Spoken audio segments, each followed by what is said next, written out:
RCR presenta Librería Sónica, el espacio que te llevará a descubrir el apasionante mundo de los autores, la poesía, la dramaturgia, la imaginación. Comienza Librería Sónica, más que palabras. Bienvenidos amigos oyentes de Radio Caracas Radio, rcr750.com y @rcr750 a una nueva edición de Librería Sónica, literatura para usar. Les damos la bienvenida a Yoyana Ahumada, @Yoyiao. Jorge Gómez Jiménez, @Jorge Letralia. Y Kira Kariakin, @Kirakari. Acompáñanos por rcr750.com. Accede a los programas ya emitidos en el canal de YouTube de RCR750 y en libreriasonica.blogspot.com. Contáctanos por libreriasonicaccs@gmail.com o síguenos en Instagram, Twitter y Facebook por @libreriasónica.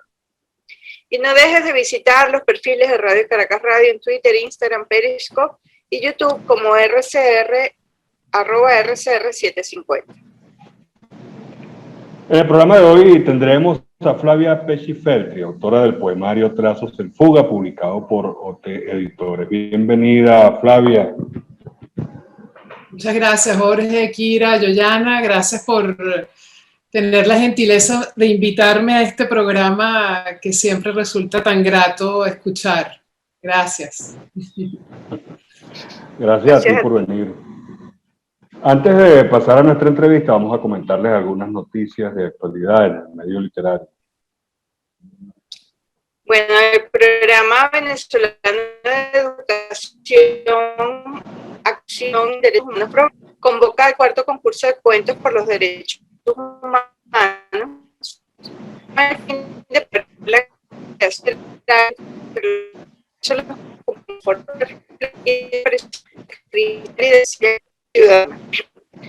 en este concurso pueden participar todos los venezolanos y extranjeros mayores de 18 años residenciados aquí.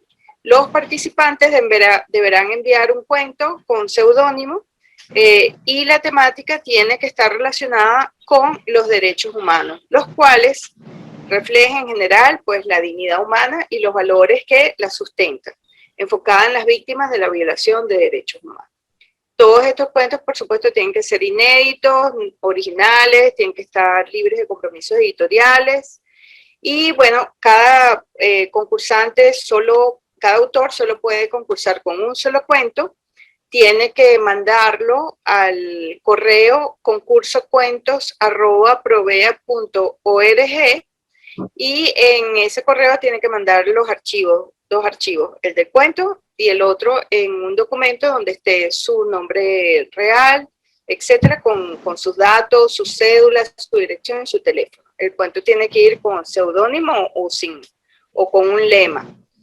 Y el plazo de recepción es hasta el 30 de septiembre del 2021, de este año.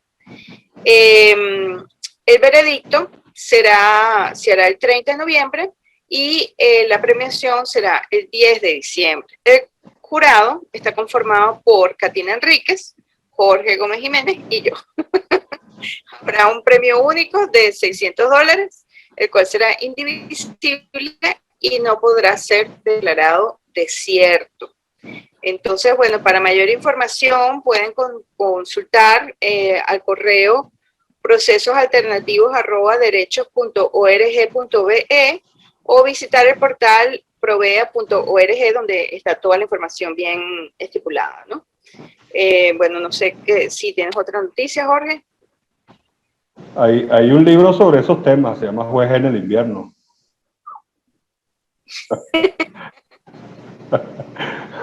Bien, en la sección de Letralia les contaremos esta semana que la Feria Internacional del Libro de Guadalajara se realizará de forma presencial. Por supuesto, dicen ellos, con las previsiones que amerita la pandemia de COVID-19. Esto se informó el martes 27 de julio. Parece mentira, ya estamos en agosto. Durante la presentación del programa preliminar que llevará a Perú como país invitado de honor. En esta 35ª edición, la nación suramericana asistirá con autores de la talla de Katia Geraldine Adawi, Alonso Cueto, Rosela Di Paolo, Fernando Iwasaki, Santiago Roncagliolo, Ana Denise Varela y Gabriela Wiener, entre otros. La FIL de Guadalajara se desarrollará del 27 de noviembre al 5 de diciembre. Si quieres conocer más de este evento y de la participación de Perú como país invitado de honor, revisa nuestra sección de noticias en letralia.com, donde está la información del programa preliminar y vamos a estar publicando avances del evento hasta su realización en noviembre y diciembre próximo. Te recordamos que Letralia es desde 1996 la revista de los escritores de habla hispana. Para publicar con nosotros, entra a nuestro portal en letralia.com. Estamos en Facebook y Twitter como Letralia y en Instagram como Revista Letralia. Y pues como ya saben, como ya lo anunciamos, hoy tenemos con nosotros a la poeta Flavia Pechifeltri. Flavia nació en Caracas en 1968 y es abogado por la Universidad Central de Venezuela. Ha participado en los talleres de poesía de los poetas Astrid Lander, Luis Enrique Belmonte, Rafael Castillo Zapata, Armando Rojas Guardia, Santos López e Igor Barreto. Su poemario, Lugar de Tránsito, fue seleccionado como ganador del Concurso Nacional de Literatura organizado por la Asociación de Profesores de la Universidad de los Andes, APULA 2012. Algunos de sus poemas han sido publicados en antologías poéticas como Antesala, publicada en Caracas en 2010, La Voz de la Ciudad, publicada en 2012, Sesión de Nuevas Voces, publicada en Maracaibo en 2014, 102 Poetas Llamen, la antología del Llamen Poético de Caracas, publicada en 2014, 100 Mujeres contra la Violencia de Género de 2015, Todas las Mujeres Fulanas y Menganas, publicado en Miami en 2018, y La Desconocida que Soy, publicada en Madrid en 2018. En 2017 publica su poemario Cuerpo en la Orilla, con Oscar Topman Editores, y ahora con la misma editorial acaba de publicar Trazos en Fuga. Flavia es además activista de los derechos humanos y es parte de la organización cívica Dale Letra. Bienvenida, Flavia, una vez más a Librería Sónica. Gracias, Jorge, de verdad. Gracias a ambos por esa narración de todo lo que uno ha tratado de hacer en estos últimos años. La verdad que ha sido intenso para todos. Es así. Mira, Flavia, yo quisiera que antes de empezar el programa, donde vamos a hablar, por supuesto, sobre el libro, me gustaría que empezaras leyendo el poema que le da título al libro, que se llama Trazos en Fuga. ¿Cómo no? Tuve la sospecha que harías algo así, precisamente por nuestra conversación sobre el título del poemario. Un momentico para buscarlo. Aquí en la página 67.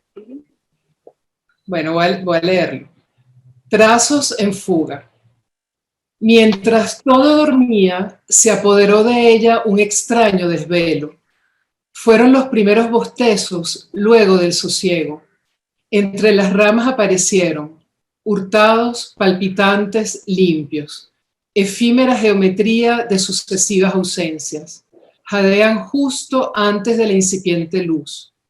El sueño te obliga a abrir los ojos. Escuchaba raras palpitaciones que abrían rutas insospechadas. En un momento de gracia advirtió cierto sollozo.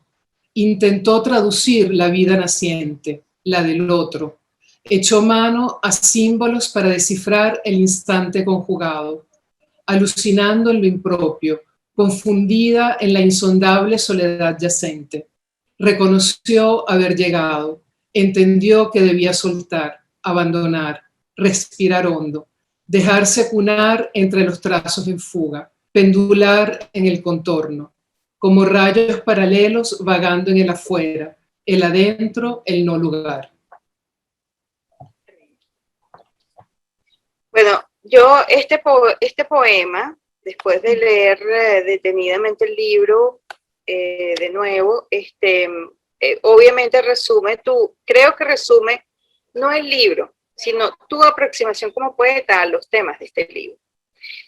La portada, que es una foto tuya, que no sé si la gente lo puede ver, pero es una foto de una vista de Caracas, como barrida, como en movimiento, donde las luces, pues, hacen líneas, hacen trazos, ¿no?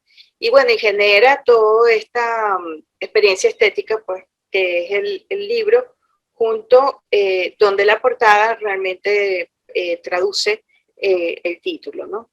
A mí me gustaría que nos contaras cómo surgen todos estos textos de Trazos en Fuga. Es un libro para poner un poco digamos, en autos a la audiencia. Es un libro donde hay distintos, todos los textos son poemas en prosa la mayoría, y tienen referencia a la ciudad, a sus personajes, a escenas de la casa, con el hijo. Hay todo un paseo por lo que puede ser la experiencia de una persona en la vida de la ciudad. Entonces yo quisiera que nos contaras cómo surgen estos textos, cómo fue configurándose este libro, si hubo un propósito desde un principio o si sencillamente fue haciéndose solo poco a poco, y si este poema que acabas de leer fue escrito al terminar el libro o durante o antes, en fin, cómo fue la construcción de este libro. Bueno, empezando por el propio poema que acabamos de leer, Trazos en Fuga, y que le da título al poemario, y justamente por la conversación que sostuvimos en algún momento hace un par de meses sobre este título, yo luego de leerlo detenidamente también, luego de que ya estaba incorporado dentro del poemario, me di cuenta que este poema lo que trata de describir es justamente el momento en el cual te surge la necesidad de escribir sobre algo. Y entonces, particularmente en mi caso, eso me sucede en las madrugadas, porque es que me levanto muy temprano, y justamente fue esa necesidad de describir cómo es ese momento en el cual uno necesita o se le exige interiormente escribir. Y entonces fue esa intención, y la verdad es que me di cuenta después de haber leído el poema. Y es justamente lo que me ha sucedido, al menos hasta ahora, con respecto a los 3 poemarios que he escrito, que en un principio no hay un concepto inicial que me obliga, o sea, que yo he pensado, reflexionado previamente para luego entonces construir los poemas o desarrollarlos, sino que en realidad lo que a mí me ha sucedido hasta ahora es que voy escribiendo sobre determinados temas, y luego me doy cuenta que esos temas en su mayoría tienen mucho que ver. Entonces, en este proceso de este trayecto de escritura de este libro, que yo lo puedo ubicar con posterioridad a la publicación de Cuerpo en la Orilla, que fue en el 2017. Dice, a partir de ese año yo empecé a escribir estos nuevos poemas, e inevitablemente y seguramente por las cosas que hemos vivido en estos últimos años, hubo esta necesidad de traducir no solamente la vida, de traducir y de crear un vínculo entre lo que vivimos, entre lo que hemos vivido externamente y lo que hemos vivido interiormente, cada quien en su propio lugar, en su propia casa, etc. Entonces también hubo esa necesidad de crear estos vínculos entre lo que aquí también dice en este poema, que me estoy dando cuenta ahora, que gracias a tu intervención, entre el afuera y el adentro, ¿no? Que es un poco como originalmente yo lo había pensado, es decir, yo había escrito algunos poemas o varios poemas y había dividido el poemario entre el afuera y el adentro. Luego, después de varias lecturas y haber hablado contigo, con Jacqueline, con Daniela, con Igor Barreto, en fin, con todos los seres queridos que siempre lo acompañan a uno en esto, la conclusión fue, bueno, vamos a hacer un tejido de ese afuera y ese adentro. Y bueno, no sé si queda alguna otra cosa que me has preguntado, pero pero bueno, así se fue creando, un poco primero intuitivamente, que es lo que me suele suceder, y luego se le va creando, lo voy racionalizando. Y cuando ya tuve un grupo de poemas que me parecían que podían conformar un poemario, entonces ya ahí adquirió estructura, y con posterioridad, ya en el último año, porque bueno, trabajé desde el 17 hasta ahora, hasta hace 6 meses en este libro, en el último año 2020 fue muy interesante porque me acompañó en la revisión, en la lectura Igor Barreto, y fue un mes y medio donde todas las mañanas de 7 a 8 de la mañana hablábamos sobre los poemas, y por supuesto fue algo absolutamente extraordinario, y en ese breve tiempo logré escribir 5 o 6 poemas en ese mes, que son quizás los que más me gustan del poemario. Entonces, bueno, eso. Hay alguno que otro poema en este libro, un par de ellos que están en el primer libro, En lugar de tránsito, que fue ese que ganó el premio en Mérida y que, bueno, tuvo muy poca divulgación, porque además se publicaron pocos ejemplares, etcétera. Y entonces decidí tomar como 2 o 3 porque me parecía que tenían relación con esto que estaba haciendo ahora. Entonces, bueno, eso. Ajá, iba a comentar que, bueno, que es un libro, digamos que es un libro de su contexto, ¿no? Porque tú lees el libro y entonces dices, no, es que la autora es de Venezuela. Ah, ok. Y es que la autora es Flavia Pechisanti, que trabaja con derechos humanos. Ah, ok. Porque en los poemas del libro se deja traslucir una gran sensación de opresión, de esa cosa de estar prisioneros de algo, que en muchos de los poemas es bastante obvio, porque hay poemas incluso dedicados a prisiones y eso, pero hay otros poemas en lo que esta opresión es una cosa ya más existencial. Me gustaría que hablaras de ese concepto.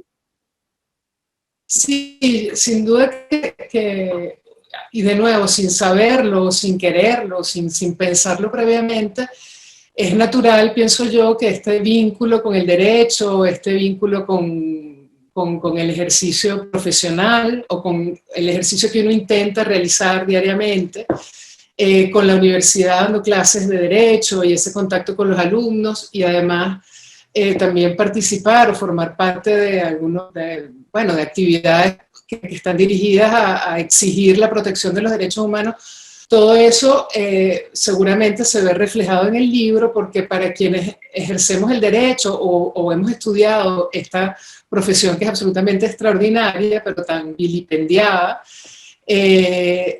a nosotros nos resulta, verdaderamente nos genera una profunda impotencia, una profunda indignación que todas las instituciones jurídicas y judiciales, etcétera, estén absolutamente destruidas, ¿no? Entonces, yo puedo decir sin ningún temor que yo me gradué, digamos, hace 23 o 24 años, con toda una idea de lo que podía hacer yo en el derecho y lo que podía aportar. Siempre quise trabajar en la administración pública para servir al otro, porque yo no es que soy un abogado corporativista, ni nunca me vi en la parte privada, sino siempre me vi en la parte pública. Y lo intenté después de haber hecho los posgrados y regresé, etcétera, lo intenté, estuve un tiempo, pero en el momento en que yo regresé de mis posgrados, empezó, digamos, en el año 99, empezaron esos cambios, ¿no? Y el Estado de Derecho se ha ido desmantelando progresivamente desde el propio 1999 hasta ahora. Entonces, claro, para quienes somos de mi generación y nos graduamos y hemos vivido estos últimos 20 años abogados, ha sido verdaderamente dramático. Y para los que nos hemos dedicado al derecho público, que son esas normas que regulan el particular con el Estado, y que justamente están dirigidas a controlar el poder del Estado, cuando tú te das cuenta que eso no existe, que el ciudadano está totalmente desprovisto y que eso se ha ido profundizando cada vez más, da mucha indignación, porque es la orfandad más absoluta. Es decir, el derecho tiene sentido solo y exclusivamente para garantizarle a cada una de las personas que puedan desarrollarse libremente, cada quien con sus propias limitaciones, no de manera igual, sino cada quien con sus sus maravillas, sus limitaciones, etc. Y el poder está ahí para garantizar eso. Es decir, el derecho no está para garantizar la existencia del poder. Entonces, eso es dramático, y dar en clases un derecho administrativo, que los alumnos se ríen cuando tú hablas de los principios, hablas de determinadas cosas, se levantan la mano y dicen, pero profesor, ¿por qué usted da clase de derecho administrativo? Y yo les pregunto, bueno, ¿y por qué ustedes están estudiando derecho en este país? Y bueno, y ellos me dan unas respuestas que a uno lo animan a seguir adelante, porque efectivamente las cosas, bueno, hay que insistir, hay que resistir, hay que apostar por las cosas que deben ser o deberían ser, y bueno, y mientras tanto pasa el tiempo y afecta el mundo interior, la vida interior, y ese vínculo entre lo de adentro y lo de afuera se ve inevitablemente afectado, ¿no? Por muchas razones, pero bueno. Entonces, claro, supongo, o puedo ver yo también que en estos poemas hay quizás de eso, ¿no? Sí. De esa especie de sensación de desasosiego, ¿no? Y de impotencia.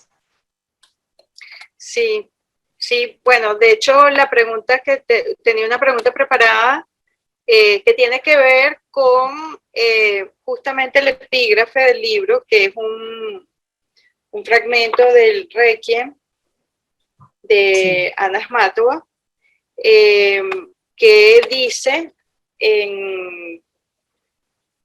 era aquella una época en que solo los muertos podían sonreír, liberados de las guerras, y el emblema, el alma de Leningrado, pendía fuera de su casa prisión, y los ejércitos de cautivos pastoreados en los patios ferroviarios se evadían de la canción entonada por el silbato de la máquina, cuyo refrán iba así: váyanse parias. Las estrellas de la muerte pendían sobre nosotros. En Rusia, la inocente, la amada, se contorsionaba bajo las huellas de botas manchadas de sangre, bajo las ruedas de las Marías Negras. A mí lo que, claro, uno lee el epígrafe, después lee el poemario, pero luego que terminé el poemario volví al epígrafe, porque la palabra clave de ese epígrafe me pareció que era casa-prisión, porque a pesar de que no está tan presente en la casa como tema, pero sí está la ciudad, que es donde, bueno, que es la casa también, ¿no? Que es el sitio donde habitamos, ¿no? Entonces, este poemario nos confronta con todo esto duro de lo urbano, de lo político, y también de lo existencial, porque obviamente varias de las escenas que podemos ver duras en estos días aquí, pues nos golpean y nos hacen cuestionarnos cosas, ¿no? Puedo incluso enumerar algunos de los títulos de los poemas. O sea, si uno los lee todos seguidos, es casi que un poema los títulos. Vengo de los lechos, domingo, mirar de nuevo, hombres gato, afuera y adentro, informe de palacio 6 a.m., trastorno, un día en la ciudad perdida, calles de la ciudad perdida, mudanza, amanecer del hijo, anochecer del hijo, abasto, don Francisco, alforjas, templarios, y bueno, y así continúa, no los voy a leer todos, pero digamos que hay como hay una sensación de, bueno, de no solo de retratar, sino de cuestionar todo eso que nos está agobiando, ¿no? Entonces, pero, sin embargo, a pesar de que esto es como obvio, yo quisiera que tú hablaras de cuál es tu relación justamente con la ciudad, porque bueno, es un poemario que es duro en ese sentido, pero al mismo tiempo, no todo puede ser, no todo es duro en la vida. Entonces, y en ese sentido también me quiero referir a tu anterior poemario, Cuerpo en la orilla, porque es como si fuera Eros y Tánatos, ¿no? O sea, Eros era el cuerpo en la orilla y este es como Tánatos, o sea, uno fue como una celebración del cuerpo, del erotismo y tal, y aquí hay como una cosa así concreta, dura, ¿no? Entonces quisiera que hablaras un poco, y bueno, la foto, la portada, que es la ciudad, ¿no? La ciudad con eh, las luces en movimiento, ¿no? Sí, bueno, Kira, como bien dices, la ciudad es también el hogar. Es decir, Caracas particularmente ha sido el lugar donde yo he vivido toda mi vida. He tenido la posibilidad quizás en algunos momentos de poder salir y nunca lo he querido hacer. Es el lugar que me reconforta, es el lugar que me acuna. No, yo no me imagino definitivamente en otro lugar. Tiene unas particularidades que son irrepetibles en otros países. Y por supuesto que solamente, por ejemplo, aquí mismo en mi casa, yo veo afuera y hay puro verde y 37 colores diversos de verdes. Entonces tú dices, bueno, este es mi lugar, el que me protege. Y por supuesto hay esta especie de amor, ¿no? Y también amor inevitable, es el recuerdo de la infancia, de la juventud. Y claro, cuando yo iba a la Universidad Central de estudiante, pues uno sentía que eso era una cosa absolutamente apoteósica, en plena ebullición, la gente estudiando, profesores, conciertos, música. Y ahora, de unos años para acá, cuando voy a la universidad, es la antítesis de lo que vivió. Entonces hay una añoranza, por supuesto, hacia lo que uno vivió. Hay un dolor de lo que se está viviendo, pero también hay una absoluta convicción de que esto no es eterno. Y tengo una absoluta, digamos, creencia de que podemos perfectamente, con mucha paciencia y con mucha perseverancia, ir saliendo poco a poco de todo esto donde estamos. Entonces, hay una mezcla de emociones, de añoranza, de dolor, pero también no sé si llamarle esperanza, porque, pero de certeza de que podemos avanzar, y que además tenemos todo por construir, que también es una cosa absolutamente extraordinaria.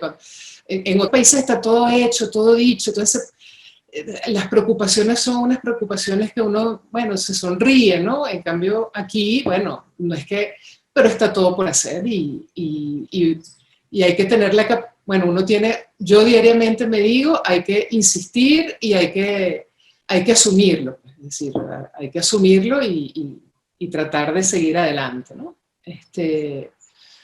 No sé si eso responde a tu pregunta y por supuesto, la foto es tomada desde la terraza de la casa de mi padre, que es la casa materna y la casa paterna, y es este valle de Caracas, además fue tomada el 31 de diciembre de este año que acaba de pasar, y entonces, bueno, termina un año y está esta ciudad que hubo con sus luces y también llena de estas cosas que se van o que aparentemente se fugan, ¿no? En fin, para mí es muy simbólica esa foto. No la he interpretado ni racionalizado mucho, pero sí creo que si profundizo podría sacarle provecho, ¿no? Internamente, quiero decir. Flavia, hay una cosa que me intriga, ¿cómo es trabajar con un monstruo del tamaño de Igor Barreto? Bueno, mira, es absolutamente extraordinario porque él justamente es un monstruo en el mejor sentido, obviamente, de esa palabra, claro, pero tiene una delicadeza, tiene un respeto, es de una empatía, además tiene, no solamente que es un maestro porque conoce, bueno, de literatura, de poesía, de historia, etcétera, sino que él en sí mismo es un verdadero maestro, es un tipo de una generosidad absolutamente extraordinaria, como te digo, muy respetuoso, no es que no deja de decirte las cosas, te las dice e insiste en ellas, pero te las dice de una manera empática, entonces tú no estás ni temeroso, ni acomplejado, porque bueno, yo por ejemplo soy una gran, y Kira lo sabe, lo hablamos siempre tengo mucha inseguridad con respecto a las cosas que escribo y por supuesto no siento que, en fin, siento que me faltan 300 años por recorrer, pero Igor logra logra también profundizar en lo que uno es o en lo que uno no quiere terminar de asumir. Entonces te dice, Flavia, asume la poesía como la mujer que eres, por ejemplo. Esa es una frase absolutamente extraordinaria. Y en ese, ya estamos en ese taller desde hace ya muchos años, pero este trabajo personalizado fue maravilloso porque te manda lecturas, porque cada frase que dice es poética, es decir, tiene una capacidad de expresar las cosas de una manera extraordinaria. Entonces, ese fue un mes y medio, ¿no? Fue un mes, primero un mes de todos los días, luego hubo un paréntesis, luego nos retomamos para revisar. Yo tengo que decir que me siento absolutamente afortunada y agradecidísima con Igor y bueno. Claro, que debe ser un privilegio. Es todo un privilegio trabajar con él. En Igor Barreto, en el pórtico del libro, dice: la lectura exige cierta aceptación de una estrategia poética con sus pautas definidas. La lectura de este libro, ¿no? El distanciamiento, la frialdad del tono, que no hace concesiones sentimentales, el uso de las minúsculas que nos orientan sobre el carácter pesaroso y cotidiano del hablante. Los poemas están justificados respetando el margen derecho y el izquierdo de manera estricta, lo que confiere una apariencia gráfica de bloque sólido en la forma de presentar el poema. O sea, la parte gráfica en este poemario juega un papel importante porque ya el tema es, los temas son duros, son escenas, son algunos poetas incluso son casi relatos, ¿no? Son prácticamente cuentos breves, ¿no? Otros sí son mucho más orientados hacia o sea, son más poéticos en el sentido de que hay, bueno, muchas alegorías, mucho simbolismo, etc. Entonces,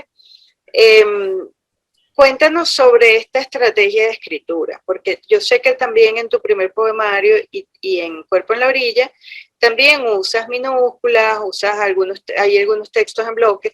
Entonces, ¿es esto una cosa premeditada para este poemario o forma parte de tu estilo de escritura? Mira, yo me he dado cuenta que es la manera en cómo me siento más cómoda escribiendo. Es decir, la forma como está planteada en este poemario es con la que hasta ahora me siento más a gusto, más cómoda. No, tampoco aquí hay una cosa inicial pensada. Luego uno intenta buscar por qué es de una determinada manera o por qué se hace algo de una determinada manera, ¿no? Y me doy cuenta, primero hay un tema de manía mía, que el tema de justificar los textos para mí es fundamental, tanto cuando escribo algo de derecho como cuando escribo poesía.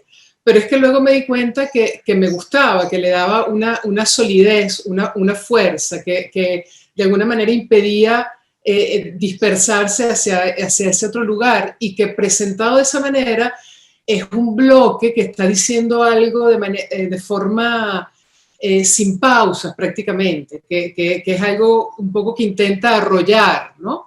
Entonces, por eso es que tenemos los puntos, pero no tenemos las comas, ni los puntos y comas, y muy pocos apartes, porque la idea, o sea, es esa especie de tratar de que sea una historia que no se detenga, y breve, concisa, y eso, pues quizás fría y dura, ¿no? Como la describe Igor.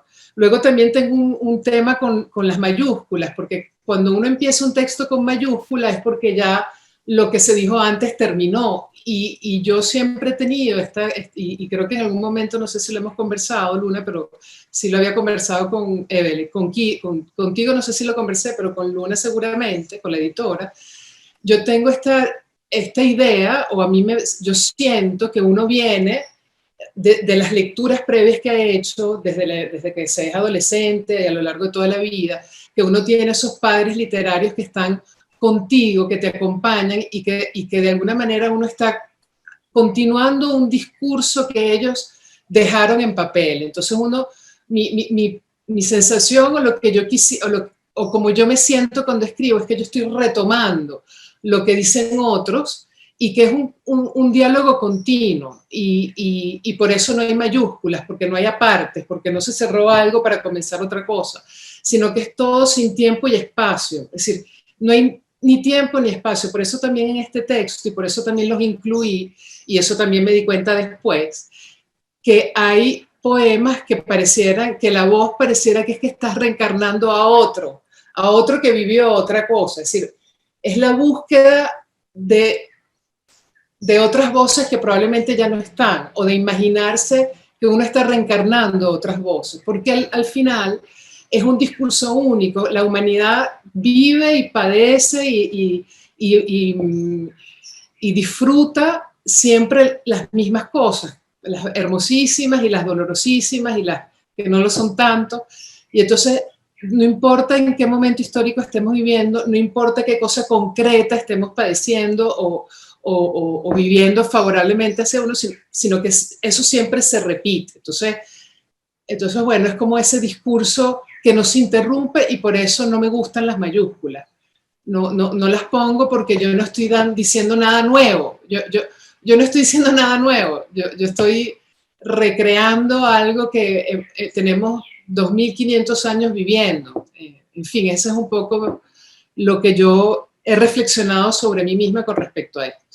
No sé. Solo hay 4 poemas que no están presentados de esa forma. O sea, es Epílogo, El que se fue, que están estructurados a manera de verso, Sí. e instantáneas.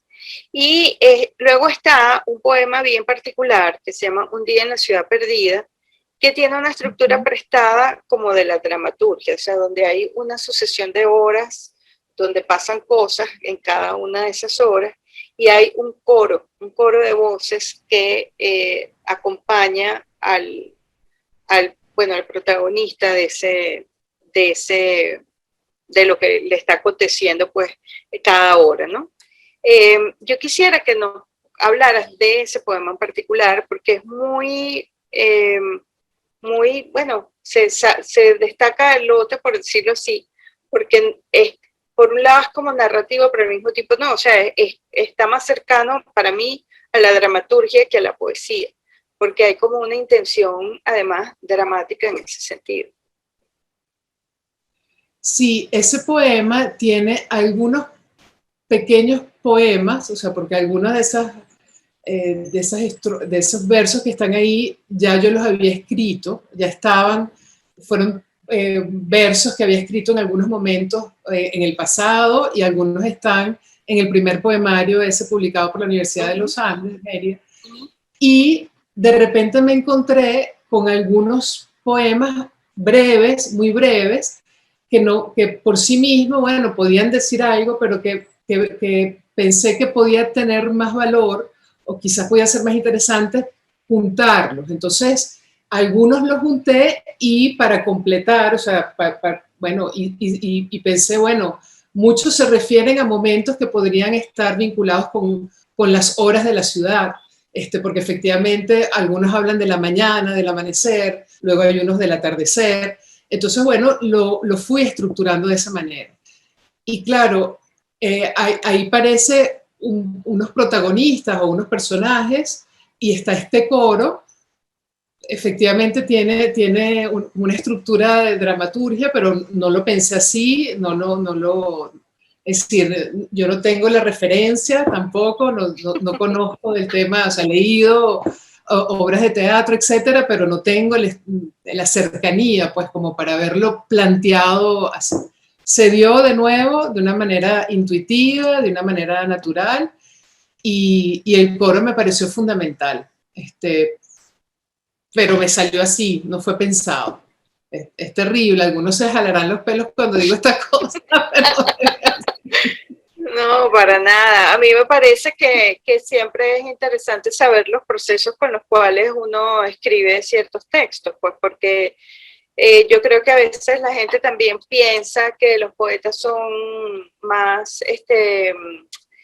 premeditados al escribir, o que incluso los narradores son premeditados, y eso realmente varía de escritor a escritor. O sea, hay gente que, o sea, podría, si tú me hubieras dicho, sí, yo tuve la intención, porque, no sé, en la Orestiada, bla, bla, bla, o Sófocles, o qué sé yo, y bueno, y está muy bien, pues, porque ese es la manera como tú tuviste de abordar ese tema, pero si te salió así, bueno, también me parece sumamente interesante, porque hay uno no sabe, o sea, uno no sabe dónde provienen esos impulsos y de repente más adelante cobran sentido. Quién sabe si en el día de mañana eso se convierte en una obra de teatro, por ejemplo. O sea, no sabemos, ¿no? O en un monólogo, no lo sabemos, ¿no?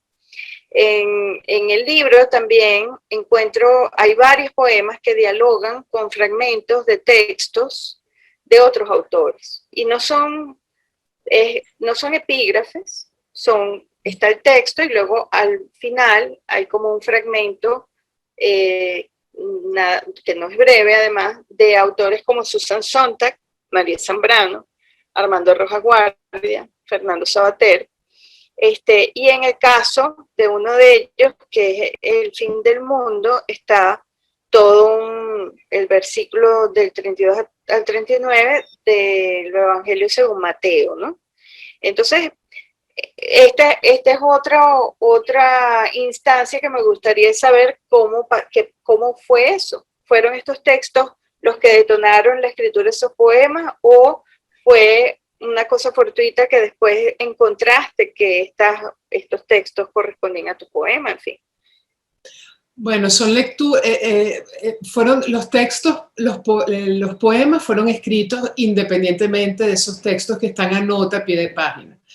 Como buena abogada, bueno, no buena, sino como, no como de abogada, buena, pues. Como abogada, digo buena en el sentido eres de buena, eres buena. A los abogados les encanta escribir Nosotros mucho y hablar de más, y las notas a pie de página, y entonces desarrollar unas cosas de 300 páginas. Entonces a mí la nota a pie de página siempre me ha gustado, porque de alguna manera complementa lo que se pretende decir, justifica lo que se pretende decir, y le da elementos, en el caso de los abogados, al juez y a quien lee, y a quien lee el escrito, de estar seguro el lector de que lo que se está diciendo ahí no es algo superficial o no es algo arbitrario. Los abogados decimos algo y luego lo complementamos con artículos, con doctrina, etc. Bueno, y eso es una manía que uno tiene como abogado. Entonces, me sucedió en esto, de que en aquellos textos que me parecía que podían necesitar quizás un refuerzo, una justificación. Y entonces, claro, por ejemplo, a la Sontag y a la Zambrano las leí hace mucho, son libros que tengo subrayados y que vuelvo a ellos de vez en cuando. Entonces, cuando volví a leerme a la Sontag o a la María Zambrano para otros temas, dije, únchole, esto se parece a lo que escribí, esto podría justificar lo que escribí. Y entonces, bueno, y entonces así lo hice. Sí, el del fin del mundo es el que más me gustó porque es una declaración de intenciones. El texto, voy a leer un par de líneas del texto, dice: les aseguro que no pasará esta generación antes de que suceda todo esto. En cuanto al día y a la hora, no los conoce nadie, ni ángeles, ni el Hijo, solo los conoce el Padre. Para mí eso es una declaración de intenciones. Bueno, claro. O de esperanza. Claro, absolutamente. Y el estar conscientes de que eso es así, ¿no? Que hasta dónde podemos controlar o hasta, en fin, pero sí, estoy de acuerdo contigo, Jorge, absolutamente. Nada, que quisiera que si pudieras leer algunos textos, algunos poemas, creo que tenemos tiempo suficiente, y de los que más te gusten, bueno, a mí me gustan varios, luego te enseño algo que no, bueno, me gustaría que leyeras algunos textos del poemario. Vale, como son textos un poco largos, creo que voy a leer dos nada más. A mí me gusta... Ajá, ¿cuál te gusta? Bueno, a mí hay un par que me gustan. Uno porque va a ser evidente, que es el anochecer del hijo, y luego a mí también me gusta El fin del mundo. Ese fue uno de los poemas que escribí Jorge cuando estaba con Igor y se escribió en un minuto, en una madrugada, ¿no? Y si quieren, si les parece, leo esos. Bueno, y sí, te pido que también leas la templanza, también. Claro, ok. Vale, entonces, anochecer del hijo. Antes de ir a dormir, durante 13 años, su padre o yo lo acompañamos de la vigilia al sueño. Me acostaba a su lado para leerle un cuento, repetir alguna historia o cantarle canciones que su abuela inventó para mí. A veces se sumergía en preguntas misteriosas, complicadísimas de responder.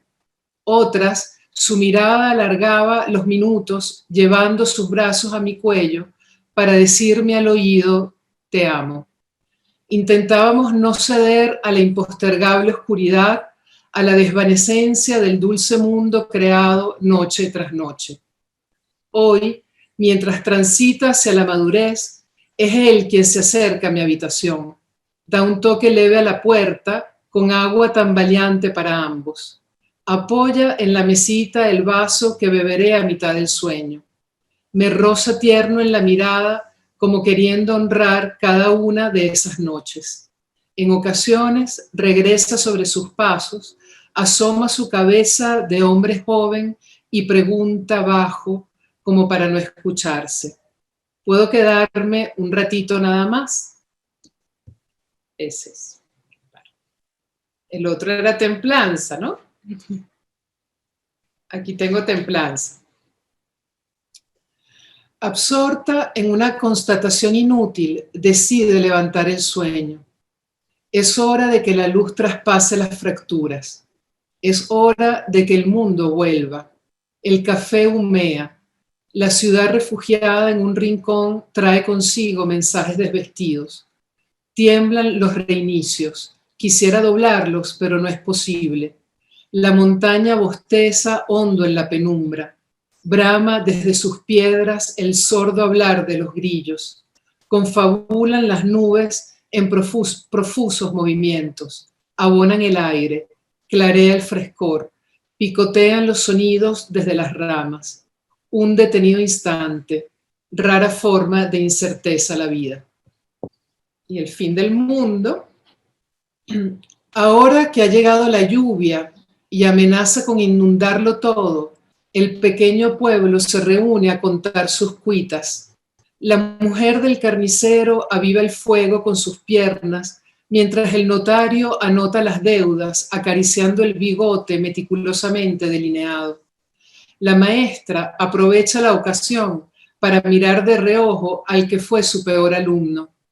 El librero atisba el conjunto con cierto aire de superioridad. No hay nada nuevo entre esos minúsculos seres, nada ha cambiado. El perro los observa desde debajo de la mesa, donde ha caído un trozo de pan. La octogenaria ha llevado escondida su botella de ron. Teme que quieran aprovecharse de sus debilitados huesos. Unos juegan a cartas, otros se quedan dormidos en algún rincón, susurrando blasfemias. La lluvia no ha dejado de caer. Los colores han desaparecido. Desde afuera el extranjero se asoma. Cavila decepcionado y le echa un vistazo al cielo. Le reclama que tampoco en esta ocasión nada puede ser salvada. El perro, bajo la mesa, alza levemente su oreja izquierda. Gruñe algún gemido y se escurre por la puerta. Persigue al hombre que se devuelve sobre su reiterado camino. Y aquí está la nota a pie de página de la que habló Jorge, que bueno, se lo dejamos a los lectores. Exacto, que es el Evangelio según Mateo, versículos 32 a 39 del Nuevo Testamento.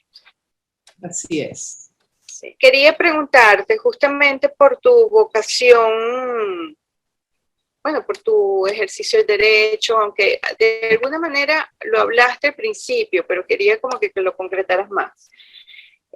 Luna, en la nota de prensa, Luna Benítez, tu editora, que es la directora de la colección de poesía de Oscar Tullman Editores, ella dice en la nota de prensa trazos en fuga afianzan a una poeta de sosegada reflexión, temple enérgico y entusiasmo inagotable. Para nada inflexible, pero sí disidente de la injusticia, la crueldad y el dolor ajeno. Tú te has desempeñado como activista de los derechos humanos y de los derechos civiles, y obviamente esa sensibilidad, pues ya lo hablamos, se refleja en este libro. Y hablamos también de que es como inevitable, ¿no?, que eso ocurra. Pero ¿has tenido dudas al respecto? ¿Has tenido dudas de asumir estos temas en tu poesía? No he tenido dudas. Okay. Quizás no he tenido dudas porque el negarlo sería negarme a mí misma. Y por lo tanto no sería honesto con mi persona, con lo que soy. He tenido quizás un poco de miedo, ya miedo por verbalizar ciertas cosas y que sean públicas, no desde el punto de vista de la inseguridad que tenemos todos con lo que se escribe, sino desde el punto de vista de las autoridades. Un poco de miedo probablemente he tenido en algún momento, pero ha sido, no ha sido ligero, pues, digamos, porque efectivamente ya estar en las calles, ya estar en la universidad, o sea, uno está en otros espacios donde probablemente se es más, uno puede ser más foco de las instituciones, ¿no? Entonces, Claro. no he tenido dudas al respecto. Okay. Yo quiero acotar que Flavia en su área profesional tiene títulos como, por ejemplo, la revisión constitucional de sentencias definitivamente firmes. Ahí hay como 3 o 4 palabras que yo no entiendo. Entonces, es interesante que hables de esto porque, bueno, es chévere ver cómo conviven ambas Flavias, ¿no? La Flavia en su trabajo como abogada y la Flavia en su trabajo como escritora. Y si pudieras ahondar un poquito más en esto, en el poquito tiempo que nos queda, pues magnífico. Bueno, pero además, Jorge, quiero que sepas que Flavia está haciendo una tesis de doctorado que combina las dos cosas. Sí, a eso me iba a referir. Sí. Es decir, es muy difícil separar, aunque uno tiene que a veces hacerlo, pero están ahí íntimamente ligados, ¿no? Uno no es compartimentos estancos. Entonces, por ejemplo, en la universidad utilizo como herramienta para mis alumnos la lectura de poesía y la lectura de literatura, pero ahorita en estos últimos años más de poesía, que llega más directamente. Y en efecto, tengo una tesis doctoral que tiene más o menos 600 años intentando ser redactada. He avanzado mucho, pero con unas largas pausas, muy largas pausas, que fue pensado en un momento, hace ya unos años, cuando yo entré en una crisis profesional, donde dije, yo no puedo con esto, yo tengo que ver cómo lo tomo desde otra perspectiva. Y entonces la literatura fue para mí, y concretamente la poesía ha sido para mí una salvación desde el punto de vista profesional. O sea, me ayudó como a seguir en lo que estaba, pero más, de una manera mucho más humana, humanizando un poco más, dándole el sentido que verdaderamente tiene el derecho. Y también, bueno, me ha salvado en otros aspectos, digamos, emocionales o de reconciliarse, etcétera. Pero la literatura ha sido fundamental para mí en el ejercicio del derecho. Y aunque los abogados solemos ser muy corbata, eso se ha flexibilizado mucho y se nos ha obligado, la circunstancia ha obligado también a los abogados a mirar un poco más allá del texto del Código Civil, ¿no? Una cosa, un ladrillo pesadísimo, ha ido más allá. Se ha tenido que ver en la obligación de ir más allá de lo que dice nada más libros y libros y libros. Y entender que está detrás de todo eso, que es el ser humano y que es el individuo. Entonces, bueno. Claro. No nos vas a decir el tema del doctorado. El tema es el análisis de los primeros 40 años, o sea, el análisis de las constituciones venezolanas desde 1900 hasta 1961, y de las instituciones constitucionales y jurídicas que están ahí, ese desarrollo, a través de la literatura de Pocaterra, de José Rafael Pocaterra. Es decir, ver cómo la obra de José Rafael Pocaterra defiende, alude, denuncia la necesidad de ciertas cosas y cómo eso fue plasmando, ¿no? A lo largo de esos primeros 60 años hasta que llegó la democracia en el 61, etc. Entonces, bueno, eso es lo que intento hacer, ¿no? Pero bueno, ahora que lo pienso, hay un enlace, aunque muy subrepticio, quizás muy discreto, de los cuentos grotescos de él con algunos textos de este poema. Ahora que lo dices, pues sí, yo no me había dado cuenta y efectivamente. Y como yo sé que hay poco tiempo y no sé cómo funciona esto, yo estoy feliz de haber hablado con ustedes, absolutamente agradecida. Me han hecho reflexionar mucho sobre lo que uno intenta hacer y bueno, ha sido genial, gracias, de verdad que... No, ha sido un gusto para nosotros. Ha sido un gusto para nosotros tenerte en el programa. Bien, les recordamos que en la Dirección General de RCR 750 está Jaime Nestares, en la gerencia de producción Willy Zarcaya, en los controles el hombre más paciente del mundo, Jan Bururú Martínez, y quienes compartimos con ustedes. Kira Kariakin, @Kiracar, Yoyana Ahumada, @Yoyiao. Y Jorge Gómez Jiménez, @Jorge Letralia. Y así concluimos esta emisión de Librería Sónica. Literatura para untar. Recordándoles que pueden volver a disfrutar de este programa en el canal de YouTube de RCR 750. Y así nos despedimos hasta el próximo domingo. Gracias. Gracias a todos. RCR presentó Librería Sónica, el espacio donde la literatura es mucho más que solo palabras.